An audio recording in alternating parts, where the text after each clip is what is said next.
Dans cette journée, vous allez avoir l'occasion de pouvoir rencontrer les chercheurs, de découvrir aussi les travaux de recherche qu'ils entreprennent. Et parmi eux, j'ai le plaisir aujourd'hui d'accueillir Tiffaine. Bonjour Tiffaine. Bonjour. Donc toi, tu t'appelles Tiffaine Richard, tu es enseignante-chercheuse en chimie à l'Institut catholique des arts et métiers, donc l'ICAM, au sein de l'unité de catalyse et chimie du solide. C'est ça. Et tu travailles sur la modification de la lignine pour la préparation des matériaux biosourcés. Exactement. Alors pour nous, c'est un petit peu compliqué. Donc dans un premier temps, est-ce que tu peux nous expliquer qu'est-ce que la lignine ? Eh bien, la lignine, en fait, c'est l'un des composants majoritaires des cellules végétales. En fait, un arbre, par exemple, si on prend l'exemple de l'arbre, il est constitué de cellulose, qui est connue parce qu'en fait, elle est utilisée pour faire du papier.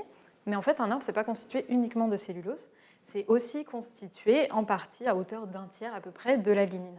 Et en fait, aujourd'hui, la lignine, on l'extrait pendant le procédé papetier, mais on allait brûler parce qu'en fait, on ne sait pas trop quoi en faire, tel quel, c'est un peu difficile de l'utiliser. Et nous, notre but, c'est d'essayer de trouver une valeur, de la modifier de façon à lui apporter une valeur ajoutée pour essayer justement de la valoriser autrement que par l'énergie.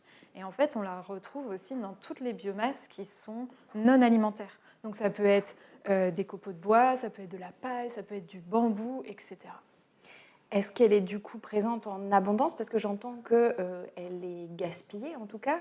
Est-ce que c'est un volume important ?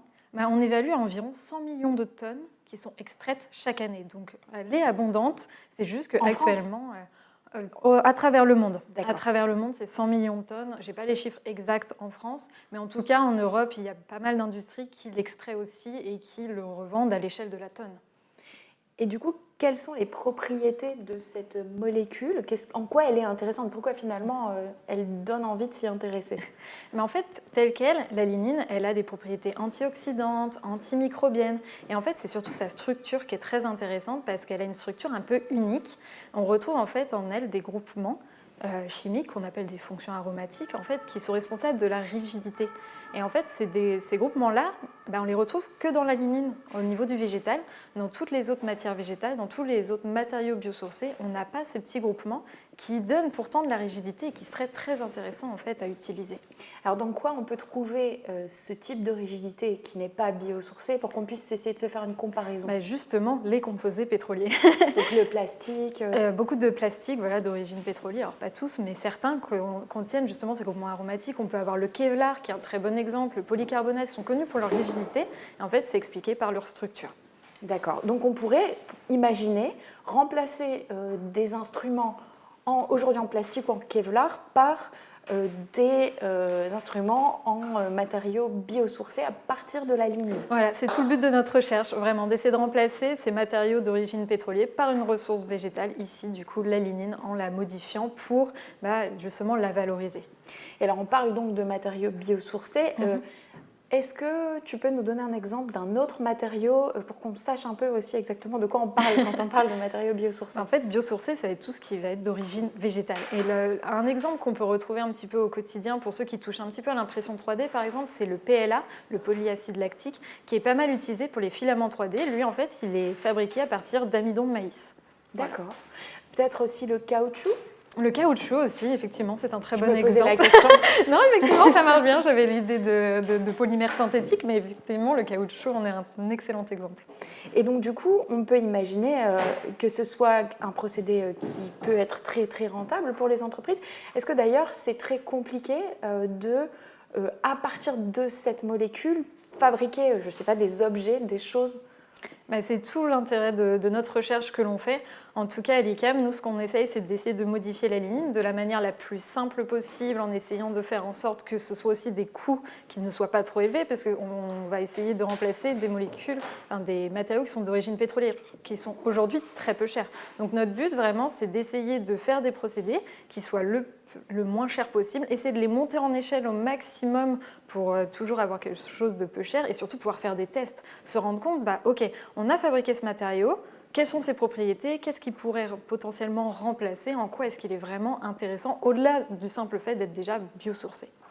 Par la force des choses, j'imagine que le tarif des matériaux non biosourcés va augmenter, puisqu'on va arriver quand même à une réduction aussi des matériaux pétroliers. Effectivement, c'est vrai qu'on a aujourd'hui une incertitude sur les prix, sur l'évolution des prix de tout ce qui va être d'origine pétrolière.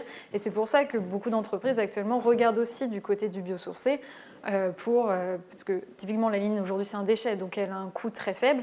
Et bien justement, est-ce qu'on ne peut pas trouver des alternatives qui auront donc une fluctuation du prix qui sera moins importante que ce que pourrait avoir le pétrole dans les années à venir? Alors quand tu dis nous travaillons sur, ça veut dire que tu parles au nom du laboratoire? C'est ça, effectivement, on est toute une équipe à travailler sur la lignine, il n'y a pas que moi. Heureusement, j'ai envie de dire, c'est bien d'être à plusieurs aussi et d'avoir différents points de vue. Donc oui, on est 2 enseignants-chercheurs, on a plusieurs doctorants, plusieurs post-docs, on a aussi des stagiaires qui viennent nous aider aussi à travailler sur tout ça.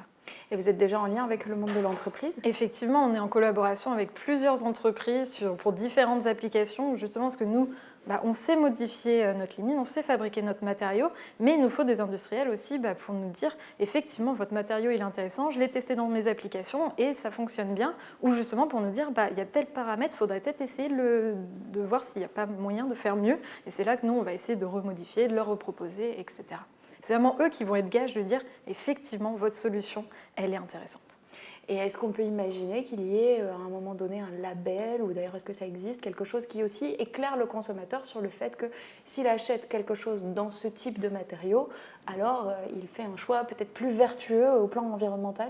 Actuellement, je n'ai pas connaissance de label très spécifique, mais effectivement, ça pourrait être quelque chose de très intéressant à l'avenir, de dire, voilà, ce matériau est d'origine végétale, par rapport à un matériau d'origine pétrolier, il peut être plus intéressant pour des questions tout simplement environnementales. Eh bien, merci beaucoup Tiffaine. On imagine qu'il y a une infinité de possibles dans le développement de ce projet, donc c'est vraiment très très intéressant.